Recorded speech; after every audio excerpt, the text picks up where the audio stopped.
Hi guys, this is Mr. Tan, and we're doing e-business and e-marketing, and we're still in week one and session three.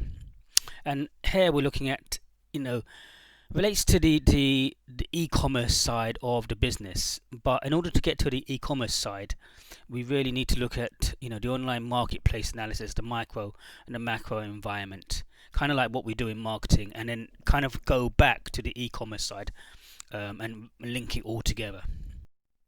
So today we're going to be looking at elements of the organization's online marketplace, elements of the microenvironment, and models enabled by digital markets. So we'll be looking at a range of different things in terms of the e-commerce side, and then we will come back and relate it to the actual e-commerce site itself and see how it affects the e-commerce site. So here, on completion of this session, students should be able to identify the elements of an organization's online marketplace that have implications for developing a digital marketing strategy.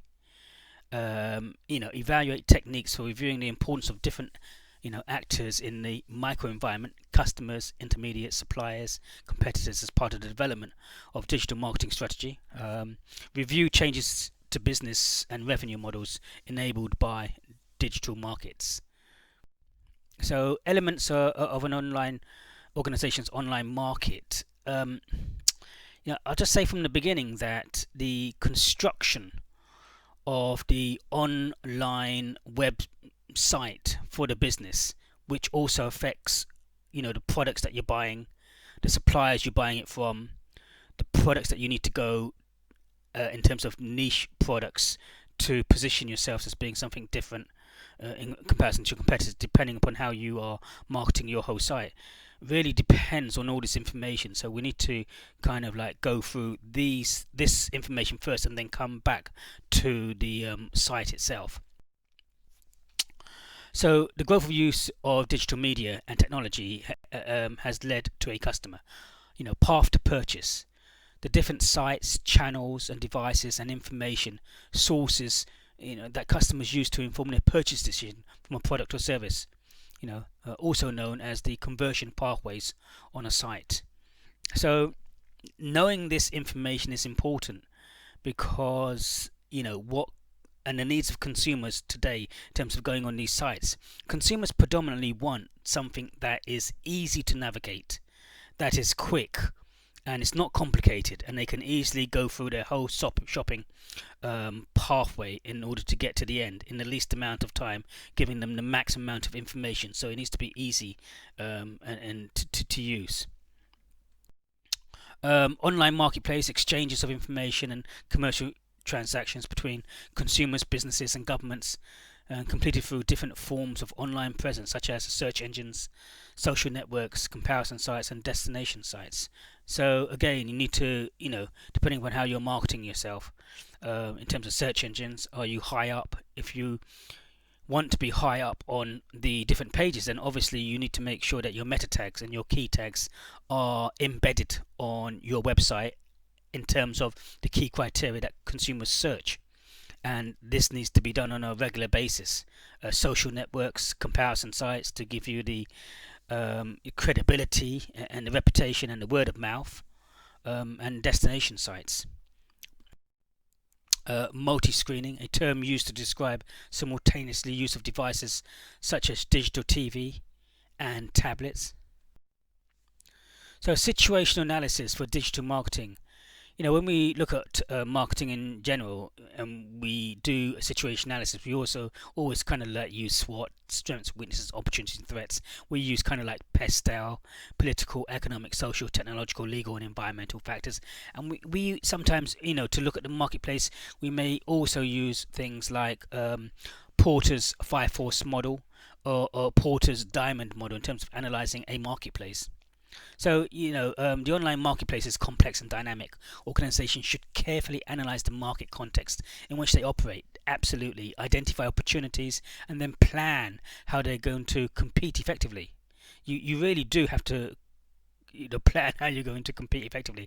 Otherwise, if you're just competing on price, and you've got all these additional costs and business costs as well and everything else, it's very difficult to compete against someone else. situation analysis, collection and review of information about an organization's external environment and internal resources and processes in order to refine its strategy. Okay, so we'll look at that. I mean, what are your competitors doing? Are they offering, a same-day delivery service, a next-day delivery service? Because you really need to compete if you're going to last the test of time. What should be reviewed in a situation analysis? Obviously, customers, definitely. Marketplace analysis, including intermediates, influencers, potential partners, competitors, definitely, and the wider macro environment. These things you already know, kind of like what I've just already talked about. SWOT in terms of opportunities and threats, PESTEL, porters, identifying customers' needs, different segments, which we will come onto as well. So the digital marketing environment. The digital marketing environment refers to the context in which firms operate, including how they relate to customers and other businesses participating, in their markets. So when we look at digital marketing environments, involve two major elements: the micro, environment and the macro environment. The micro environment, is known as the operating environment that focuses on the players which shape the intermediate trading environment. So if we look at this model here, the digital marketing environment, we can see that in the middle you've got the organization, and then you've got in the yellow you've got the micro environment that actually have a direct impact on the organization, what the organization does and how it does it in terms of its processes and practices and so on.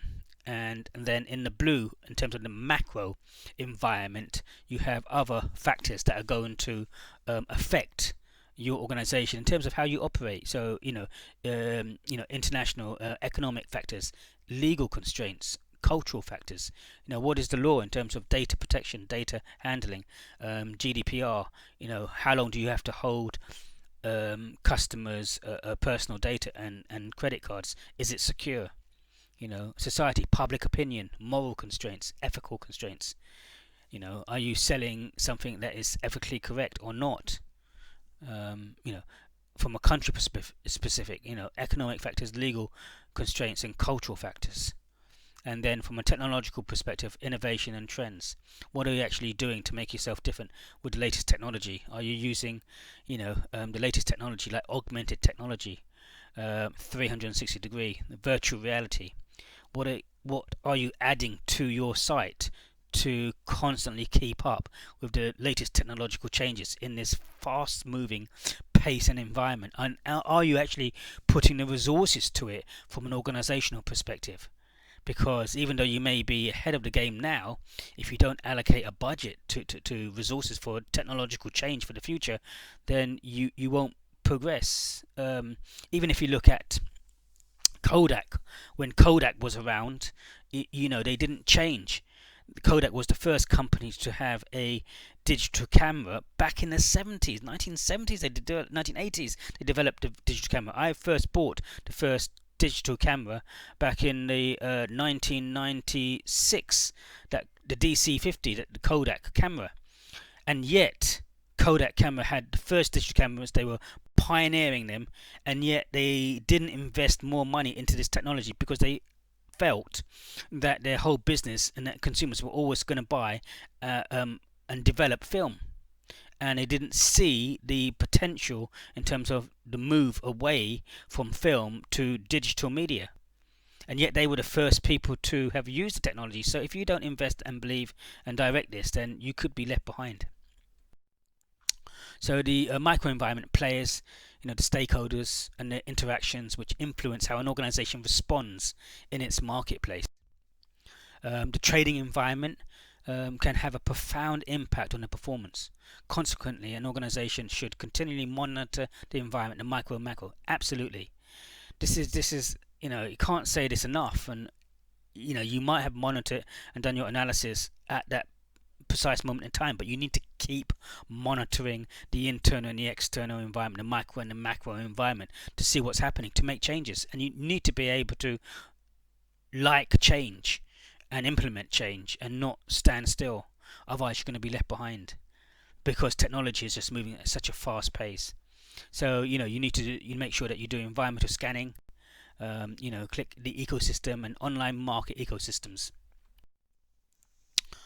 Okay, that's now. And the other thing that you need to do is to understand the customer's journey. You need to understand the needs of the end consumer, how they actually buy, what they're actually looking for to make their journey the most smooth, um, least amount of time used to get to their outcome, at the same time as showing them any other items that they might need to do in terms of suggestive selling that most companies employ.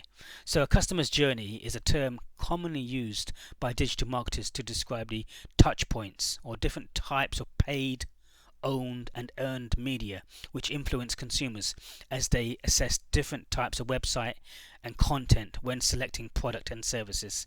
Very, very important to understand the customer journey, because if you don't understand the customer journey and then you build your website and you build the process of your website thinking what you feel you want to put in there, and not what the customer wants, then it could be very difficult for customers to actually get through your website to get the product that they want.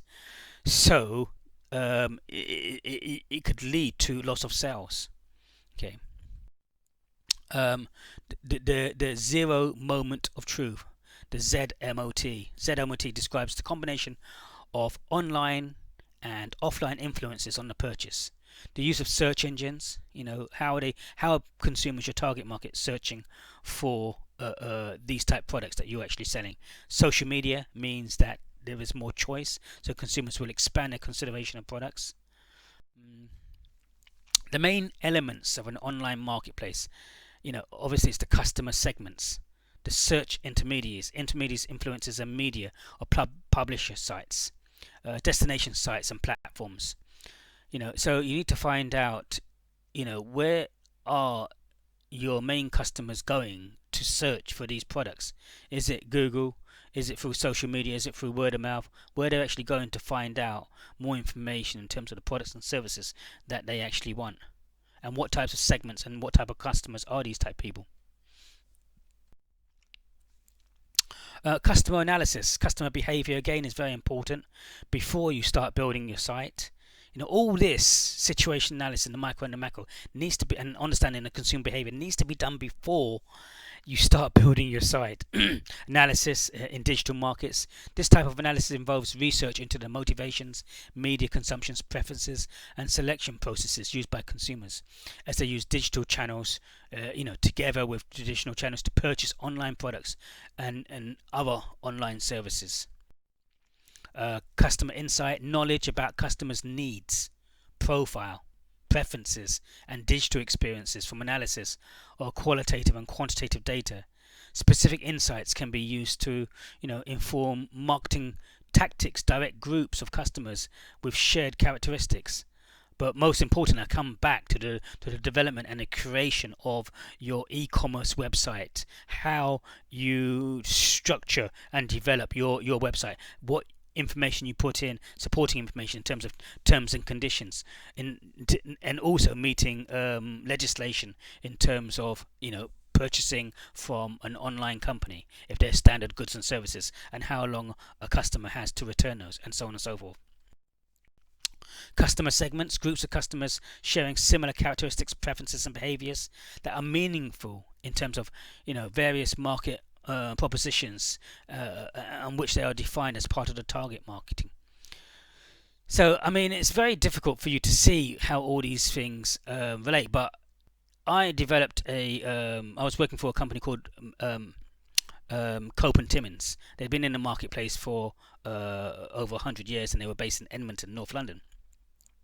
And they were a manufacturer, distributor of soft furnishings, and I came in as the marketing manager there, and I set up a fully e-commerce website, which was unheard of at that time because they were selling to other retailers. So for now a wholesaler, manufacturer, to be going direct to the end consumer, it was kind of like a slap in the face, because you're actually doing your customers out of trade. But nevertheless, we looked at developing a site which I developed called curtainpostdirect.co.uk. And in terms of looking at the types of customers, we would look at different customer segments in terms of customers who wanted to buy soft furnishings, curtain poles under £50, people who wanted to buy anything from £200 to £1,000, and customers who would go over that amount in terms of made-to-measure blinds and curtain poles. So again, you would segment the market up into different parts, and likewise you would design the website accordingly to meet the needs of those different target segments. But then you'll have to go deeper in terms of not only identifying how much in terms of these different segments would actually buy, you'll have to determine the information in terms of the needs of these different segments of people for these different types of purchases and the support that they would need. Because if they didn't have that support and they're spending £500 to £1,000 on a curtain pole or made-to-measure curtains and poles or blinds and so on and so forth, then they need to know and want to know that they've got a fully professional made-to-measure service that could cater for their needs, and also people who would have the technical data and information to be able to take the order over the phone and accurately build what you need. So, this all comes back down to building the website according to your customers' needs and the different segments who you're targeting. Data analysis, we're talking about quantitative, determination of the potential use of the business value from online customers of an organization. Qualitative analysis of perceptions of online channels is also assessed. Conversion marketing, using marketing communications to maximize conversion of potential customers to actual customers. How do you actually convert customers from one to the other? So again, how you build this into your website in terms of customers requesting information. How quickly do you respond to those customers, giving them that information, showing that you are on the ball and you are a professional company giving professional service and feedback quickly, and so on and so forth. Multi-channel conversion models. In reality, conversion modeling is complex, but it needs to take into account both online and offline behavior. Consumer choice is a critical step in the purchasing process, and digital media, now play an increasingly important role in buying decisions. The proportion of internet users who will purchase different types of products online varies considerably, based on the characteristics and demographic profiles of the consumers, the product category, and the past experiences of the shopper.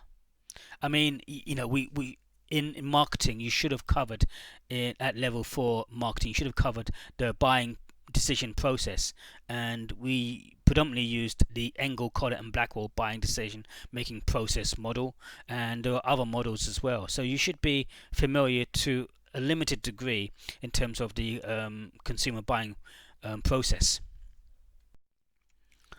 Understanding the integral nature of customers is fundamental to the marketing practice and planning, in terms of demographic variables, psychographic and behavioral variables.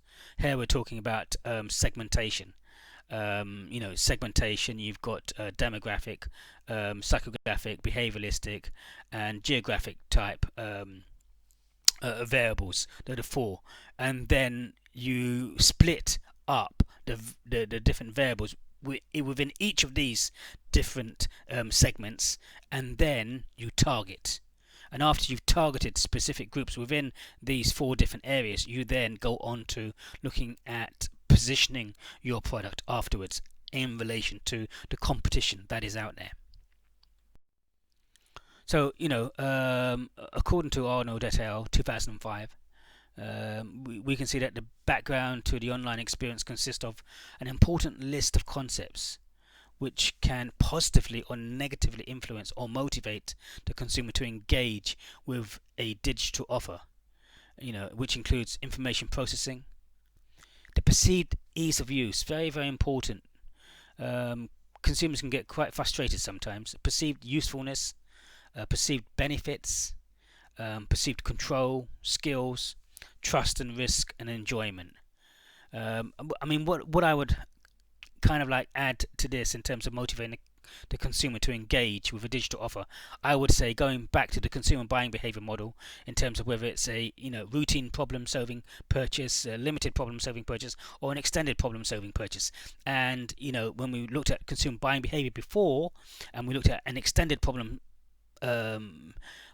extended problem buying decision-making process, then we were saying whether it was a compensatory decision rule or non-compensatory decision rule, which would then influence again the information, the words you put on your site, and the layout and the features of your site. So here we can see a framework for understanding online customer experience, which gives you the information processing, perceived ease of use, perceived benefits, which lead on to the experience and the cognitive state, affiliate state, and then you've got the consequence, customer satisfaction, consequence, repurchase intention. Again, that's fine. If you looked at the consumer buying behavior model, this all can be part of it as well. In the consumer buying behavior model, you have obviously the reference groups, the social groups influencing, attitudes, beliefs, and intentions. And attitudes, beliefs, and intentions will then influence, following the additional information you may have gained from the website, would influence your purchase. And then you would have your post-purchase in terms of how you felt after you received the goods, and so on and so forth. And this could reinforce a positive behavior on your brand image or your website, or a negative one, which could result in you returning the goods and then searching for something else, and also giving negative reviews to other people. So again, this model here, in terms of understanding customer experiences, can be seen also within the whole framework of the consumer buying process. Digital media support for consumer buying process as follows: consumer unaware, company generates awareness, consumer aware of need, develops specification, company position, features, benefits. If it's a supplier search, company generates leads, consumer evaluates, select, supplier assist the purchase decision. So you've got different features of the consumer purchase, company facilitate purchase within the buying process, which is as stated there. So when we look at the summary of the digital media can impact on the buying process, obviously you got the different stages in the buying process: unaware, aware, need to develop specification, supplier search, evaluate and select, purchase, post-purchase evaluation and feedback. Now the buying process doesn't always go through these stages in this logical sequence all the time. Then you've got the communication objectives at different stages, and then you've got the digital marketing techniques which could be used at those different stages. So if you take the being unaware, so you could have a PR campaign using Twitter and Facebook to try and use social media to do PR to get recommendations. And the best form of advertising, as we saw in the 90s and the 80s with the Body Shop, with Anita Robson, never actually did any advertising. They didn't do any advertising, but they had very, very good word of mouth advertising. And she built that from one shop in Carnaby Street in Oxford Circus to and when she sold it, she sold the whole business of the Body Shop for 30 million.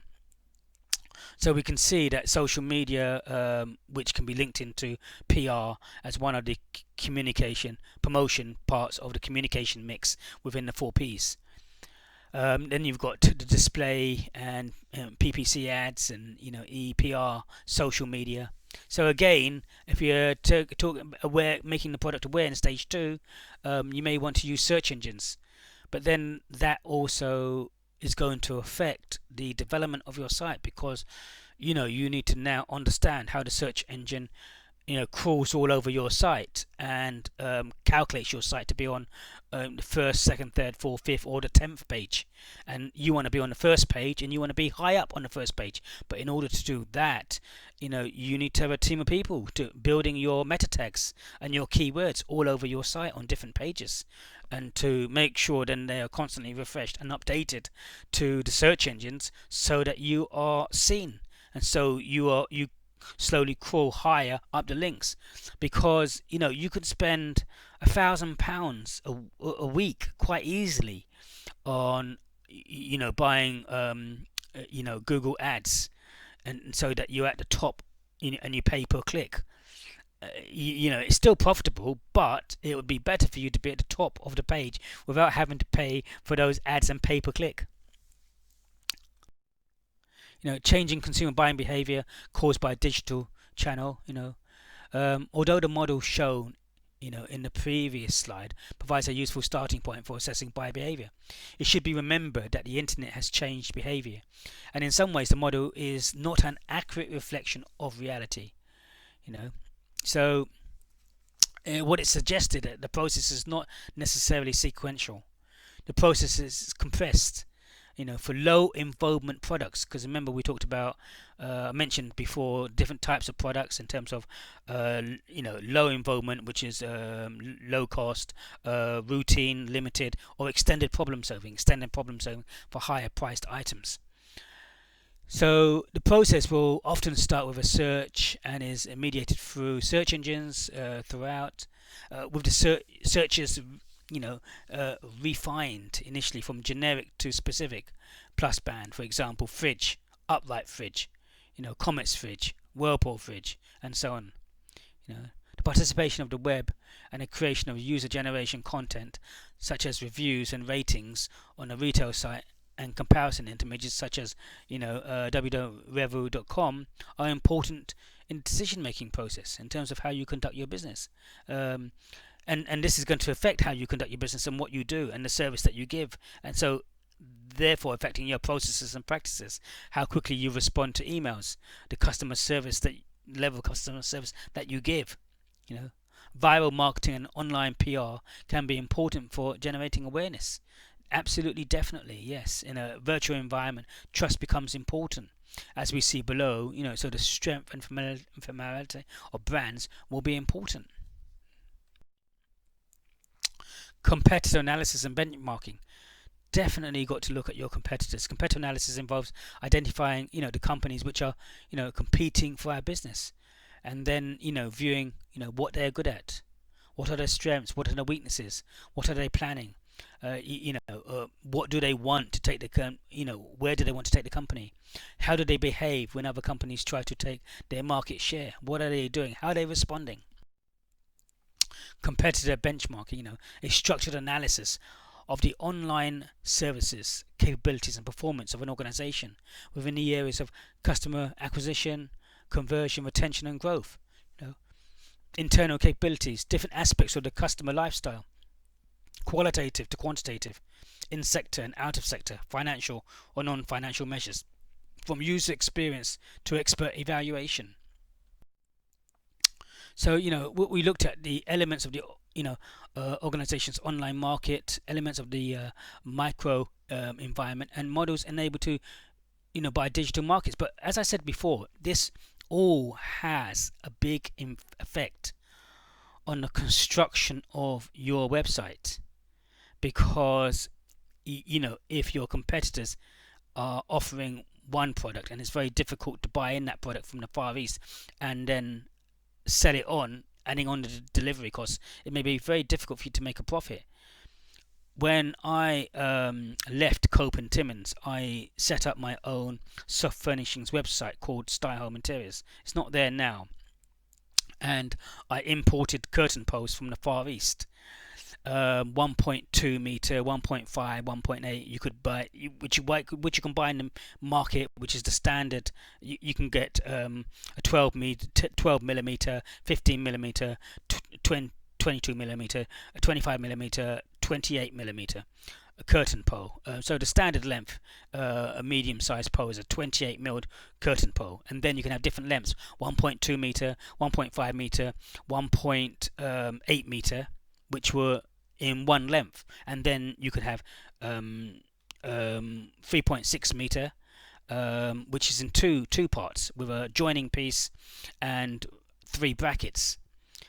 But you know what makes you're looking at the competitors and what they're offering, and then they offered silver, satin silver, and then maybe a gold.